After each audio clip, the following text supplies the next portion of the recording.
strike into the crowd. வணக்கம் நண்பர்களே, welcome to my channel CCF உங்கள் cricket with mister cocktail furious.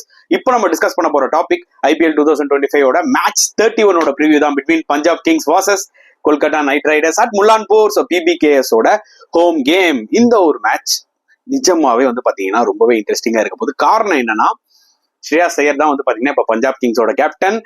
KKRக்கு போன வருஷம் ஆஸ் அ கேப்டனா அவர் தான் கப்படிச்சு கொடுத்தாரு. ஸோ கண்டிப்பா பாத்தீங்கன்னா அகெயின்ஸ்ட் KKR எப்படியாவது நம்ம ப்ரூவ் பண்ணியே ஆகணும்ன்ற ஒரு வெறித்தனத்துல இருப்பாரு ஸ்ரேயாஸ் ஐயர். அது மட்டுமே எனக்கு புரியுது. சரி, நிறைய பேர் அவுட்டர்ல இருந்து சொல்லலாம், அப்படிலாம் இல்லைங்க, அவரோட டீம் அவர் அதை கான்சென்ட்ரேட் பண்ணிட்டு போவாருன்னு. கண்டிப்பா அப்படி இருக்காது.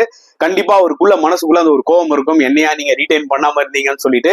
எப்படி ஒரு KL ராகுல் கிட்ட இருந்து ஒரு பயங்கரமான ஒரு பெர்ஃபார்மன்ஸை பார்த்தோம் அகைன்ஸ்ட் RCB, அந்த மாதிரி ஸ்ரேயாஸ் ஐயர் கிட்ட இருந்து இன்னைக்கு நான் கொஞ்சம் அதிகமா எக்ஸ்பெக்ட் பண்றேன். வெயிட் பண்ணி பார்க்கலாம் என்ன நடக்க போகுதுன்னு சொல்லிட்டு. He will be so spirited. எப்படியாவது இந்த மேட்சை வின் பண்ணி ஆகணும், பிளஸ் பர்ஃபார்மும் பண்ணி ஆகணும்னு சொல்லி இருப்பாரு ஸ்ரேயாஸ் ஐயர். சோ அதனாலதான் சொல்ல வரேன், இந்த ஒரு பர்டிகுலர் மேட்ச் நிஜமாவே ரொம்ப இன்ட்ரெஸ்டிங்கா இருக்க போகுது.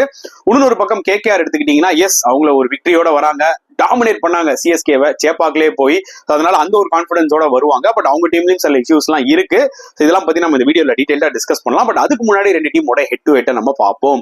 சோ ரெண்டு டீமோட ஹெட் டு ஹெட் பார்க்கும்போது 33 மேட்சஸ் ஆடி இருக்காங்க. அதுல 21 டைம்ஸ் KKR வின் பண்ணிருக்காங்க, 12 முறை தான் பஞ்சாப் வின் பண்ணிருக்காங்க. முல்லான்பூர்ல இதற்கும் ரெண்டு டீமும் விளையாடினது கிடையாது. So overall head to head பார்க்கும்போது ஆப்வியஸ்லி KKR டாமினேட் பண்ணிருக்காங்க, அதுல எந்த டவுட்டுமே கிடையாது. பட் ஸ்டில் இப்போ விளையாடுற Punjab Kings is different team. So அதனால கண்டிப்பா அந்த ஒரு டைட் காம்படிஷன் இருக்கும், அதுல எந்த டவுட்டுமே இல்லை. சோ முல்லான்பூர் விக்கெட் இது வரைக்கும் பாத்தீங்கன்னா இந்த வருஷம் 200 அடிச்சு நம்ம பார்த்துட்டோம். So it will be a good batting wicket, அதுல எந்த டவுட்டுமே கிடையாது. சோ ரெண்டு டீமுமே டாஸ் வின் பண்ணி போலிங் தான் எடுக்க போறாங்க, அது கன்ஃபார்ம் நியூஸுங்க. ஏன்னா பஞ்சாப் கிங்ஸ் டிஃபெண்ட் பண்ற அளவுக்கு அவங்க கிட்ட போலிங் இல்லைன்ற ஒரு ஃபீல் அவங்களுக்கு இருக்கும். KKR பாத்தீங்கன்னா சேசிங்ல நிறைய மேட்சஸ் வின் பண்ணிருக்காங்க இந்த சீசன்ல. அதனால அவங்களும் அந்த ஒரு விஷயத்தை தான் பண்ண பார்ப்பாங்க. சோ அதனால டாஸ் வின் பண்ணி பேட்டிங் எடுக்கப்பா அப்படிலாம் நம்ம சொல்லி 4 காசு பிரோஜனம் இல்ல. சோ ரெண்டு டீமுமே டாஸ் வின் பண்ணா போலிங் தான் எடுக்க போறாங்க. ஓகேங்களா? சோ முதல்ல நம்ம ஹோம் டீமுக்குள்ள போவோம். பஞ்சாப் கிங்ஸ்ல பிளேயிங் லெவன்ல ஏதாவது சேஞ்சஸ் வேணுமா ப்ரோ அப்படின்னு என்ன கேட்டீங்கன்னா, கண்டிப்பா. எதுக்காக விஜய்குமார் வைஷாக் விளையாடாம இருக்காங்கன்றது எனக்கே சத்தியமா புரியலங்க. சோ அவரு கண்டிப்பா யாஸ் தாக்கூரை ரீப்ளேஸ் பண்ணணும். பெர்கியூசன் போன மேட்ச் இன்ஜுரி ஆகிட்டார்ல, அது ஒரு மிகப்பெரிய ப்ளோ தான். அவர் அவுட் ஆஃப் திஸ் டோர்னமெண்ட்ன்ற மாதிரி சொல்லிட்டு இருக்காங்க. சோ அவருக்கு பதிலா ரெண்டு ஆப்ஷன் இருக்கு. ஒன்னு நீங்க அஸ்மத்துல்லா உமர்சாய் போலாம், இன்னொன்னு ஜேவியர் பேர்லெட் இருக்காரு. சோ நிறைய பேர் என்ன சொல்றாங்கன்னா, அஸ்மத்துல்லா உமர்சாயை உள்ள கொண்டு வரலான்றாங்க. நான் என்ன சொல்லுவேன்னா, ஜேவியர் பேர்லெட்டுக்கு ஒரு ஆப்பர்ச்சுனிட்டி கொடுத்து பார்க்கலாம்.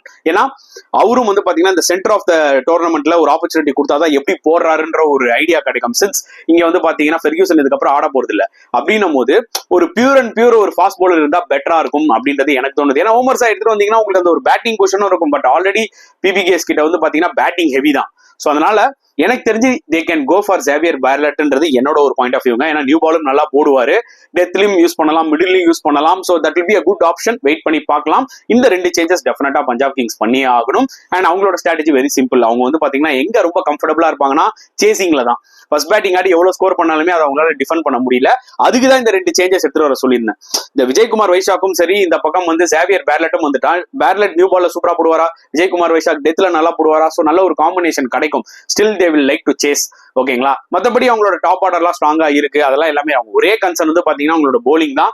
சஹல் இது இருக்கும் பெருசா ஃபயர் ஆல. அவர் பாத்தீங்கன்னா ரொம்ப எக்ஸ்பென்சிவா தான் இருந்திருக்காரு. சோ அது ஒரு பிட் ஆஃப் டிசப்பாயின்மெண்டா இருக்கும் பஞ்சாப் கிங்ஸ்க்கு. Anyway they are in a good position in points table. இந்த மேட்ச் எப்படியாவது வின் பண்ணி டாப்ல போகணும்னு எதிர்பார்ப்பாங்க. இன்னொரு பக்கம் KKR எடுத்துக்கிட்டீங்கன்னா, சேப்பாக்ல போயிட்டு CSK வச்சு செஞ்சுட்டு வந்தாங்க. அண்ட் ரஹானேயோட கேப்டன்ஷிப் போக போக பாத்தீங்கன்னா செமையா இருக்கு. அஸ் அ பேட்ஸ்மேனாவும் அவர் நல்லா பெர்ஃபார்ம் பண்றாரு. பட் ஸ்டில் அவங்களுக்கும் சில கன்சர்ன்ஸ் இருக்கு. பட் அவங்களோட பிளேயிங் லெவல்ல ஏதாவது சேஞ்சஸ் வேணுமா அப்படின்னு நீங்க என்ன கேட்டீங்கன்னா, போன மேட்ச் சேப்பாக் கண்டிஷன்ஸ்க்கு ஏற்ற மாதிரி மோயின் அலி எடுத்துட்டு வந்தாங்க. சோ இந்த மேட்ச்ல maybe they might go for Spencer Johnson or Anrich Nortje. புரியுதா உங்களுக்கு? ஆண்ட்ரிக் நார்கி திருப்பியும் சொல்ல வராங்க, அப்படி ஃபுல் ஃபிட்னஸ் அட்டைன் பண்ணலன்னா உங்களுக்கு வேற ஆப்ஷன் இல்ல, ஸ்பென்சர் ஜான்சன் தான் போய் ஆகணும். ஐ டவுட் சோ இந்த மேட்ச் அவங்க மோயின் அலி விளையாடுவாங்கன்னு. நானா இருந்தேன்னா டெஃபினட்டா நான் பாத்தீங்கன்னா ஒரு ஃபாஸ்ட் பவுலர் தான் எக்ஸ்ட்ராவா எடுத்துட்டு வருவேன். ஏன்னா இந்த மாதிரி ஒரு விக்கெட்ல அதுவும் பஞ்சாப் கிங்ஸோட பாத்தீங்கன்னா நீங்க இன்னொரு எக்ஸ்ட்ரா ஸ்பின்னரோட போனீங்கன்னா ரிஸ்க். ஏன்னா அவங்க நல்லா விளையாடுவாங்க. லாஸ்ட் மேட்சே பார்த்தோம், நல்லா பிளாட் விக்கெட் வச்சு செஞ்சுட்டாங்க. சோ அந்த வகையில I think they might go for Spencer Johnson. அதுதான் எனக்கு தோணுது. அண்ட் அவங்களோட ஸ்ட்ராட்டஜி வில் பி வெரி சிம்பிள்ங்க. பஞ்சாப் மாதிரி தான் அவங்களும் டாஸ் வின் பண்ணா போலிங் எடுக்க பார்ப்பாங்க. சோ அவங்களோட key bowlers Varun Chakravarthy and Sunil Narine going to play vital role once again. அதுல என்ன டவுட்டுமே இல்ல. அவங்க ஃபாஸ்ட் பவுலர்ஸ் கிட்ட இன்னுமே கொஞ்சம் எக்ஸ்பெக்ட் பண்றோம். KKR பாயிண்ட் ஆஃப் வியூல அவங்க கொஞ்சம் ஏர்லி விக்கெட்ஸ் எடுத்து கொடுப்பாங்களான்னு அவங்க வெயிட் பண்ணி பார்ப்பாங்க. லாஸ்ட் கேம் CSKவோட அவங்க நல்லா விளையாடினாங்க. அது டிஃபரெண்ட் பிச். இது பாத்தீங்கன்னா டோட்டலா டிஃபரெண்ட் பிச். KKRம் கொஞ்சம் ஸ்ட்ரகிள் ஆயிருக்காங்க. ஆண்ட்ரூ ரசலோட ஒரு ஃபார்ம் ஒரு மிகப்பெரிய கன்சர்னா இருந்திருக்கு. அவரோட ஃபிட்னஸும் பார்க்கும்போது கொஞ்சம் கன்சர்னா இருக்கு. சில பிளேயர்ஸ் எல்லாம் கொஞ்சம் ஃபார்முக்கு வந்திருக்காங்க. ரிங்கு சிங்லாம் வந்து பாத்தீங்கன்னா கொஞ்சம் ஃபார்முக்கு வந்திருக்காரு. ஸோ ஆஸ் அ யூனிட்டா வந்து பாத்தீங்கன்னா கலெக்டிவா பேட்டிங் வந்து கிளிக் ஆயிடுச்சுன்னா டெஃபினட்டா கேகேஆர் வின் பண்ணலாம். பட் என்ன பொறுத்த வரைக்கும் இந்த மேட்ச்ல ஐம் கோயிங் வித் பஞ்சாப் கிங்ஸ்க்கு. என்னவோ தோணுது இந்த மேட்ச்ல வந்து பஞ்சாப் கிங்ஸ் வின் பண்ணுவாங்க அப்படின்னு சொல்லிட்டு. ஏன்னா ஸ்ரேயாஸ் ஐயர் ஃபேக்டர் தான். ஏன்னா அவர் வந்து பாத்தீங்கன்னா அகேன்ஸ்ட் கேகேஆரோட விளையாட போறாரு. கண்டிப்பா அந்த ஒரு வெறித்தனமா விளையாடுவாரோ அப்படின்ற மாதிரி எனக்கு ஒரு சின்ன ஒரு ஃபீல் கொடுக்குது. அந்த ஒரு எக்ஸ் ஃபேக்டர் ஸ்ரேயாஸ் ஐயர் நீங்க மேஜரா இருப்பாரோன்ற மாதிரி தோணுது. அதனாலதான் I'm going with Punjab Kings. மற்றபடி கேகேஆரும் நல்ல டீம் தான், கண்டிப்பா அவங்களும் வின் பண்ண சான்சஸ் நிறைய இருக்கு. So I'm going for Punjab 51% and KKR 49%.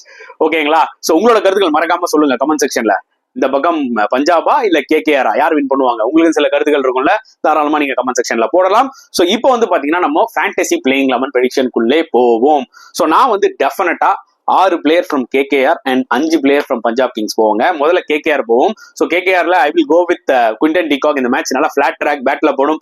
Rahane செம ஃபார்ம்ல இருக்காரு. ஸோ அதனால கண்டிப்பா அவர் நீங்க எடுக்கலாம். வெங்கடேஷ் ஐயர் எனக்கு என்னவோ இந்த மேட்ச்ல அவருக்கு மாட்டும்ன்ற மாதிரி தோணுது. You can go with Venkatesh Iyer or Rinku Singh. புரியுதா உங்களுக்கு? ஆண்ட்ரூ ரசல் இந்த மேட்ச்ல அடிப்பாரா? என்னதான் இருந்தாலும் அவர் ஒரு ஆல்ரவுண்டருங்க. அதனால நீங்க யோசிக்காம போயிடணும். வருண் சக்கரவர்த்தி, சுனில் நரேன், இதுதான் என்னோட 6 பிளேயர்ஸ் ஃப்ரம் கேகேஆர். ஏன்னா இவங்க பாயிண்ட்ஸ் எடுத்து கொடுப்பாங்க, ஆல்ரவுண்டர்ஸ் வேற. அண்ட் இன்னொரு பக்கம் நீங்க பஞ்சாப் கிங்ஸ் போயிட்டீங்கன்னா கண்டிப்பா ஓபனர்ஸ் பிரியான் ஷாரியா, பிரப் சிம்ரன், ஸ்ரேயாஸ் ஐயர் கண்ணை மூடிக்கிட்டு போங்க. இவங்க 3 பேருமே வந்து கண்டிப்பா கான்ட்ரிபியூட் பண்ணுவாங்கன்ற ஒரு ஃபீல் இருக்கு. And then allrounder Marco Jansen and Arshdeep Singh. So இதுதான் என்னோட ஃபேண்டசி பிளேயிங் 11 ப்ரெடிக்ஷன். நான் எப்பவும் சொல்றதுதான், இந்த டீம் உங்களுக்கு பிடிச்சிருந்ததுன்னா இல்ல இதுல லைட்டா ஆல்டர் பண்ணி நீங்க ஃபேண்டசி கேம் விளையாடுங்க. ஆனா ஃப்ரீ லீக் விளையாடுங்க. ஏன்னா நீங்க வின் பண்ணீங்கன்னா அது ஒரு தனி என்ஜாய்மெண்ட். ஆனா தோத்தீங்கன்னா உங்களுக்கு பெரிய லாஸ் எதுவும் கிடையாது. அதனால பெட்டர் பிளே ஃப்ரீ லீக்ன்றதான் என்னோட ஒரு சின்ன அட்வைஸ். அண்ட் இந்த வீடியோ பிடிச்சிருந்தா லைக் பண்ணுங்க, ஷேர் பண்ணுங்க, முடிஞ்சா சப்ஸ்கிரைப் பண்ணுங்க. ஸோ நெக்ஸ்ட் வீடியோல பார்க்கலாம் ஃப்ரெண்ட்ஸ். அன்டில் தென் பாய்.